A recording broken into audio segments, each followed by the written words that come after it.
Hi friends, welcome to TechTouch channel.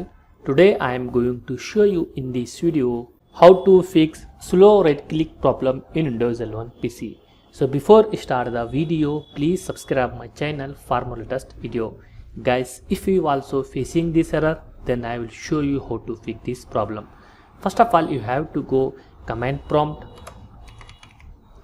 right click on command prompt, then click on run as administrator. In this copy and paste one command.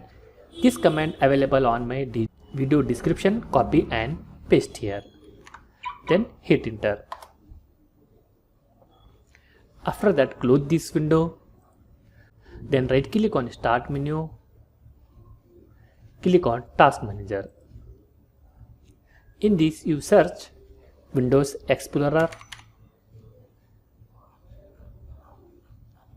You can see here Windows Explorer, right click on this, then click on reset.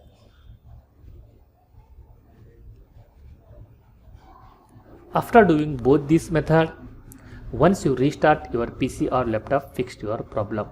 That's it guys. So in this way you fix this problem. Thanks for watching friends. Hope like this video. If you like this video, please like, share and don't forget to subscribe my channel.